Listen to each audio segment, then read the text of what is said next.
Okay, next we're reading Phillip Jackson's work, The Student's World. This is another really classic piece. It shows how structures impact children's experience in schooling and what the structures of schooling teaches the students. This is basically analyzing the constitutive rules as they are presented in the structure of schools and daily school life. So Jackson writes about the student's world in school. He tells us that familiar and seemingly trivial features actually tell us a lot about the quality of our membership in a social institution, in this case, in schools. By paying attention to how schools and school life is organized, we get an understanding of what life in the classroom is really like, and we can see what students are learning. So for Jackson, his observations tell him, or he tells us, that the teacher is in essence the gatekeeper, the supply sergeant, granting special privileges to deserving students, the official timekeeper, right? And so teachers are responsible for giving students access to information, opportunities, and resources. You know, when he says that they're the supply sergeant, you have to think about how there tends to be a limited amount of resources. And so he's got to met or she, right, has to allocate the supplies that are going to be used in the school. So again, typically schools are not really well funded. And so that has to be regulated and monitored. And then because of the classroom size, typically, right, one teacher to dozens of students, means that not everybody can participate simultaneously. And so oftentimes it's the teacher who makes the choice about which students are going to get privileges. And typically the ones who get privileges and opportunities are the ones that are deemed deserving. And then the other thing is, right, the teacher is responsible for teaching content and abiding by the structure of the day. So her behaviors and her choices are dictated by the clock. And so she has to be the official timekeeper. So she's got to keep her eye on the clock in order to do everything that's expected of her to do within the day. And so that's right, every single day, that's the reality. And so he says, you know, that in school, as in life in general, many are called, but few are chosen. And again, we think about how many kids actually go to school, which ones become recognized and are the leaders, and then which ones are given opportunities. It's not everybody given equal opportunities. So for some students, you know, school is a really great place where they thrive and where they're fostered and cultivated. But for a lot of people, Jackson says school's actually just a cage, right? School comes close to resembling a cage.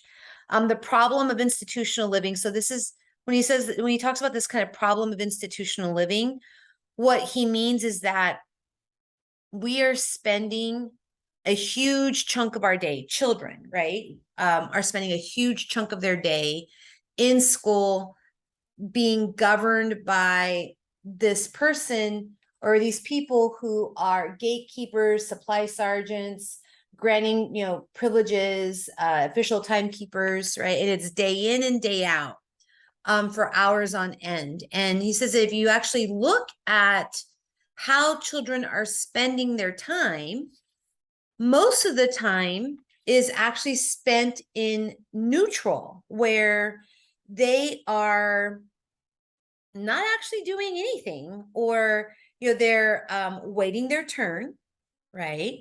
They're waiting for the lesson, they're waiting for class to end, they're in, you know, they're waiting between classes. So there's this kind of constant wait. You may be reading along and doing classroom reading, but one person is reading aloud, and so you're sitting there following the reading and waiting your turn, right? There's also denial. Denial is a ever-present reality for students where, a teacher might pose a question and only one child or two children are going to be called on.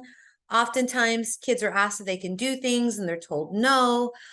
Even if you stop and you think about like bathrooms and bathroom passes, I know my daughter's school, they only got a certain number of bathroom passes per 6 weeks or per like grading period, right? And so even then, like she had to control her bodily functions because she wouldn't be allowed to use the bathroom if she, used the passes that she was allocated for the 6 weeks. So being told no or not being allowed to do things is a constant companion at school. Dress code, right? What can you wear? There's it's actually what can't you wear to school in terms of how dress codes are dictated. Interruption is another salient feature of school life. And so again, when we think about the clock and, and schools, you're bringing in a whole bunch of people into a relatively small space. And so their movements have to be coordinated. Their use of resources has to be coordinated. The essential knowledge and skills, the content that they have to learn also needs to be coordinated and planned. And so there's a structure in everything. And so, because structure is really important, what we get is a really artificial environment where students' behaviors and interactions are dictated by a schedule. And you might even find that sometimes it takes a little long to get going around subject area, and then once like discussions start to get really good, one, if they're not tied especially to the TEKS or the lesson that should be learned at that moment, conversations will be stopped and then redirected as if those other conversations might not.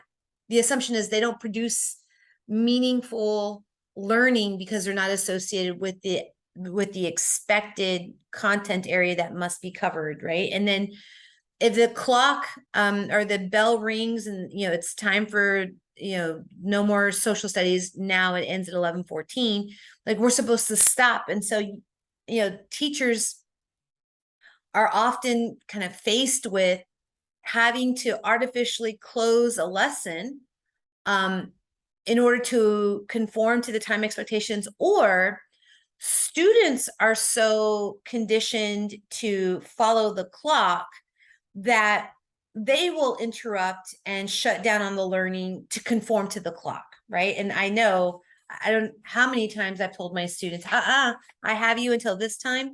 Don't start putting away your material yet, right? So the three most salient features of school life are delay, denial, and interruption. And then he says, because our school life is that way, we develop strategies to adapt to the mundane features of school life. Again, because always being in delay, denial, and interruption means that school is not going to be an enriching experience for us. And so on the one hand, the good thing about that is that we learn patience. And living in a society where most of our social institutions are developed bureaucracies, patience is a skill and a virtue that allows you to exist in our society. But there's other darker features, or there are other darker consequences associated with learning how to exist in an education system that is rooted in delay, denial, and interruption. He says that another thing that students learn is resignation, which he calls an act of psychological surrender, where one's own interests and desires are abandoned. You get a loss of feeling. There's a sense of no longer caring about what happens. And so he says, if you pay attention to like the differences in students when, kindergartners are our first graders are first starting school, and, it's a new experience to them, and kids just, by design are curious, exploratory, beings, right? That's how they learn to be, they've learned to become human, right? And so there's this already natural orientation towards wanting to learn, but because of the structure of schools, resignation is ultimately what winds up happening. We go from being excited students to existing in this space and just trying to get through the lessons, and really where the real life and fun of school that happens actually has nothing to do with the curriculum, but is mostly connected to that time where you're spent in neutral, and have an opportunity to interact with your friends. And then another thing that winds up being really problematic with the structure of schools, the way that, it organizes our life and our learning. He says that another thing that is a consequence of that is masquerading. And masquerading is faking involvement, giving the teacher what he or she needs or wants. And sometimes, right, when we're masquerading, we really don't care about what we're learning.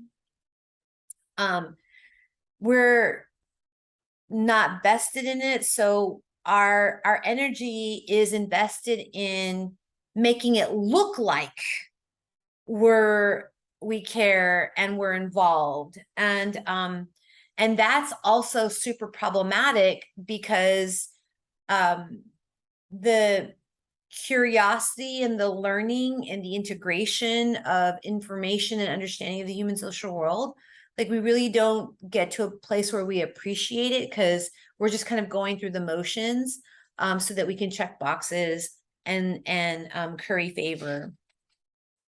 And so he says, right, that there's like two types of curriculum in the school, the official curriculum and the hidden curriculum. And we saw this in Parsons' work as well, where the official curriculum is the manifest curriculum and the hidden curriculum is the latent curriculum.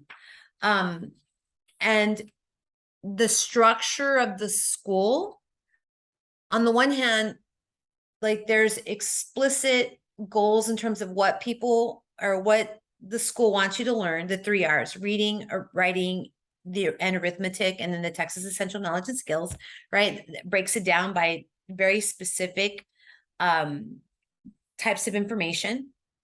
But he says that there's this other hidden curriculum where we are taught conformity, right? And that conformity is rooted in the rules, the regulations, and the routines that are really important for students, not to just survive in school, but to actually thrive, because the reward system in schools is tied to both. And that's kind of what Parsons says too, right? That you have to you have to master the competencies, but there's also the morality component, right? And so on the one hand, being able to master content is important, right? That analytical, being able to learn new information, that skill, being smart, is valued.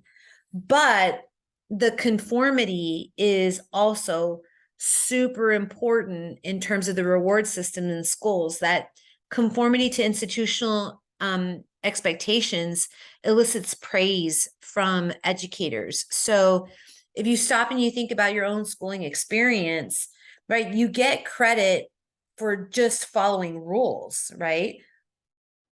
So, or you don't get punished if you conform to the rules. So, I want 1-inch margins. I want 12 font. I want you to at least try. If you try, you won't get a certain grade below X, right? And so in that sense, it's like, it's not even really evidence of learning. It's just doing what we dictate you do, you can get rewarded for it. And if you don't do that, not following the rules, can actually elicit the teacher's wrath. You could be a really smart kid, but if you're disrespectful or disruptive, you're not following the rules or regulations or routines, the ideal type of being a student, no matter how smart you are, not conforming to those expectations will, you'll get penalized for it and ostracized for it. And so he says that if you look at the reward system, the reward system actually produces what he calls docile scholars. And those docile scholars are the ones that like feign investment. You can see docile scholars, they're kind of like lazy learners, in that they want to know, teacher, tell me what's important. Can I have a study guide? Can you give us the essay questions? Is this going to be on the test? Do we really need to read? Am I going to need my textbook? Can you give me an example of how you want me to answer the question or to write my essay? How much is this worth, right? And it's that point grubbing, that, explicit directions, and almost like a recipe, in order for you to get your reward, which is your grade, not maybe your letter grade, but your grade. And so if you look at the way that our education system is organized and what gets rewarded and then what's associated with those rewards, the docile scholar, the student who conforms and masquerades and jumps how high the teacher says to jump, will be the one that's rewarded. But in the end, if you look at all of these questions that I have listed here, there's no thinking for yourself. There's no attempt at trying to figure out what is important. If I'm asking you, is this important? Or if a student is asking a teacher, is this important? They want a cue. Tell me what to pay attention to. Can you give us a study guide? Again, like, I don't want to have to look back at what I learned and make choices about what I think is important, probably also because I'm not paying attention, right? So if I could just get a study guide, then you're telling me what's important, and then I'll focus my efforts so that I can just learn what you want me to learn, right? And then maybe I don't even want to, like, I want to know what's on the test, right? So again, like, there's all the stuff that we learn, but is it going to be on the test? Again, it's the performative component, and the fact that when you're asking these types of questions, you're demonstrating that you're not interested in using your critical thinking skills, or doing the mental labor to figure out or to plan for how you're going to be evaluated. And that type of approach, the docile scholar, is actually like the very opposite of a productive scholar. In order to generate and create new information and innovation, you have to be the opposite of the docile scholar. A productive scholar is somebody who always questions, who is curious, who is not bound by the essential knowledge and skills and just getting a letter grade, right? Or is not bound by rules, regulations, and routines. A productive scholar is curious and inquisitive and will continue to explore regardless of what the specific learning objectives are. All right, but to also be a productive scholar means that you don't just have this blanket deference to authority. To be a productive scholar, you'll challenge and feel entitled to ask for more explanation, or if the explanation doesn't make sense, feel entitled and comfortable in asking for more clarification, but also like being willing to do the work to see it. Why am I struggling with this content? What can I do to help myself learn? And then seeking out the resources and the knowledge so that that can actually happen. But the way that our schools are organized, we actually don't reward the productive scholar. We reward the docile scholar who is resigned and masquerading, right? So basically the idea is that we experience so much delayed denial and interruption in our early years of our education system, but that by the time you're getting close to the end of your elementary school years, the school has effectively killed most kids' natural curiosity about things. Where we know that we're going to be in school for a really long time, and for multiple hours on end. And so we try to just exist in those spaces, as opposed to seeing those spaces as opportunities to really learn. And so he says, actually, the number of failures in our schools is much larger than the number of students who don't come up to snuff on our achievement tests or on final exams. And so the idea is that, like, when we think about schools being problematic, we're looking at what percentage of students, pass the STAR test, how many students are graduating from high school. He says, oh no, the number of failures in our schools is way, way bigger than that. Because most students learn to give teachers what they want.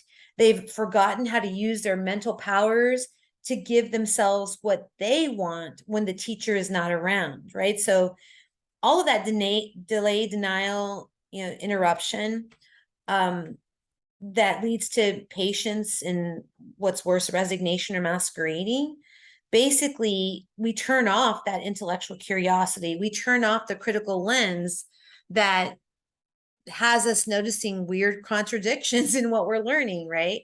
And it says that for a lot of people, once formal schooling is finished and a diploma is hung on the wall, they will never again be stirred by the quest for knowledge. And so, it's that idea that the schooling system has worked in such a way that it's stifled curiosity. Basically, he makes the argument that kids go from teacher watching, right, and just, okay, what does the teacher want from me, and trying to figure that out, to television watching. So we're passive in receiving information. And then we become, he says, more concerned with straight lines than with straight thinking. And so what that means is that because of the way that the schooling happens and where the rewards are and what the emphasis is in terms of our schooling in grades K through 12, and because conformity is such a big part of our educational experience, that even as adults, we wind up valuing conformity over critical thinking. So conforming to the status quo, right? That idea of, like, not pushing back on our social institutions. We're so accustomed to being spoon-fed information, and like following and towing the line, that we keep up that orientation when we go out into our world as adults and public citizens. And the crazy thing about that is that our public institutions are grappling with really difficult things. Multinational corporations are making decisions that are really good for their profit margins and their bottom line. But by the time we become adults and are entering into the adult world, we've snuffed out the critical thinking, the problem solving, the curiosity and exploration and seeking of deep understanding. And so we don't know how to hold leadership accountable. We don't know how to effectively manipulate the levers of power that exist in our society. And in the end, we have to ask ourselves, who does that serve? Does it serve us as citizens and community members and consumers, or does that serve people already in positions of power, right? So again, this organization of our school, the structures of our school actually stifle creativity and curiosity and the intrinsic desire to learn and explore, and replaces that with an emphasis on conformity. Um, and yeah, we're going to stop right there. Okay.